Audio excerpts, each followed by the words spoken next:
my name's Becky. You might know me from my Instagram account, So Much More. And this is my garden here in Hampshire. It's a suburban garden and I only moved here just under 2 years ago. When we moved in, this whole patch was rubble and a few plastic raised beds, mainly weeds. And last year, when I first moved in, I decided that I didn't have time to revamp the garden, so I cleared the weeds and used the beds as they were, added a little bit of compost.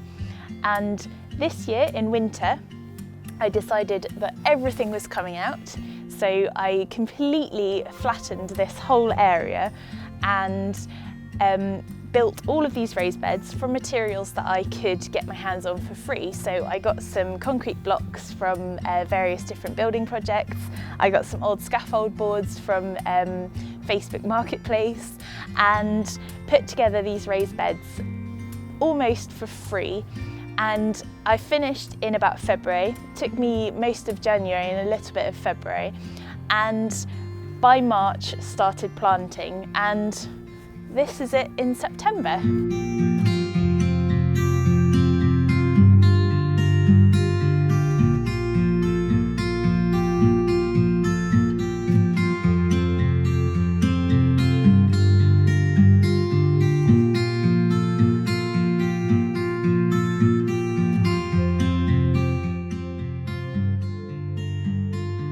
I have been wanting to get my own piece of land to grow more food on since as long as I can remember. My parents had a vegetable patch, my grandparents had a vegetable patch, and I've always wanted to grow food because to me it's the most sustainable use of a piece of land. If I have stewardship over a piece of land, then I want to use it in the best way possible. So if I can grow my own food and reduce my carbon footprint of what I'm eating and increase biodiversity and encourage wildlife into my garden, whilst also getting delicious ingredients to cook with and feed my children really nutritious food, then that just seems like the perfect outcome for me. So my garden here is about 120 square metres, which is not big. It's about the size of an average suburban garden. And I really like to cram everything in. So I like to use tall things next to short things, make sure that when something is going to be coming to the end of cropping that I've got something else to go in to replace it with. And I like to constantly have a supply of seedlings so that if there's any empty spaces come up in my beds, I've got something to put in there to fill that in. I'm not very good at planning because I usually like to sit down and make a plan and then throw it out the window and just go with whatever I feel like at the time. It's important to me that it looks nice as well because this is my garden at the end of the day, and when I have friends around they come and enjoy my garden and we sit out and we have a cup of tea or something. So I still need this to be a functioning space for me. So I like it to look nice. I like to cram a lot of food in there, and I think in this space I grow approximately 85 to 90% of my family's fruit and veg. So it was never really much of a choice for me as to whether to grow organic or not. I studied ecology at university and I've always had a real passion for the environment and saving the world.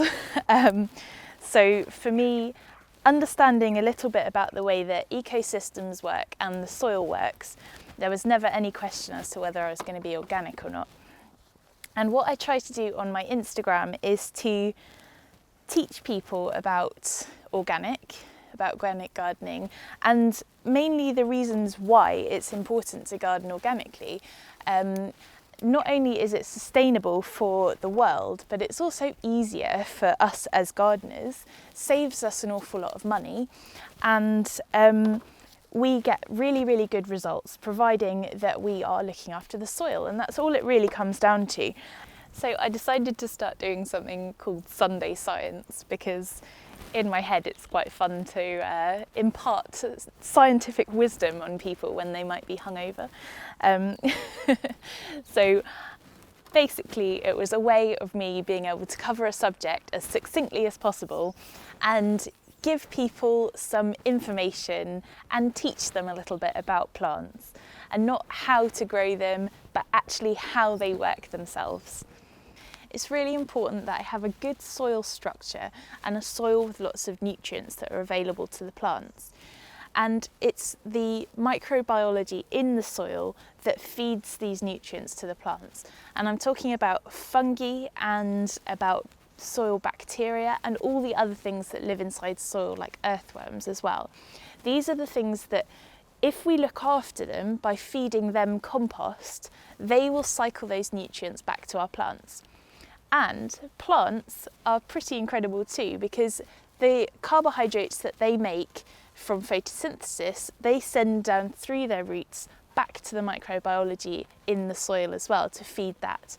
So what we end up with is a cycle where the plants are feeding the microbes are feeding the plants, and we end up with healthy soil and healthy plants. All we have to do is not mess up the balance and try and keep roots in the soil as much as possible, so that we've always got something pumping that carbon into the ground. So one of the things that I started to learn and to understand when I looked more closely into ecology and into gardening is that gardening really could solve a lot of the world's problems. If more people were to grow their own food, then we could reduce the carbon impact from large-scale agriculture, we could increase biodiversity, we could improve our own mental health by spending more time outside, we could have more healthy, nutritious food, and we could improve our community feel as well by bartering and trading feeds and enjoying living in a neighbourhood with people who also grow food. And it's a really empowering thing knowing that even if the entire world falls down around your ears, you can still feed yourself and your family. So after I studied ecology at university, one of my first jobs was working in large-scale agricultural farms, and all I could think every day was, I'm wandering through these ecological deserts that are growing food, but it's low nutrient food, the soil's really poor, and a lot of it's going to feed animals rather than humans. And it's got me to thinking about how we could change things so that we can have more nutritious food, we can feed more people, and we can reduce our impact on the environment. And one thing that I really would like people to know, and that I'm really keen to impart on people when I talk to them or rant at them, is the importance of growing organically, and how even just growing a small amount of food makes a huge difference to your impact on the environment. And if you can buy local as well as growing a bit of your own food, then you're going to make a huge difference to how you are impacting the planet.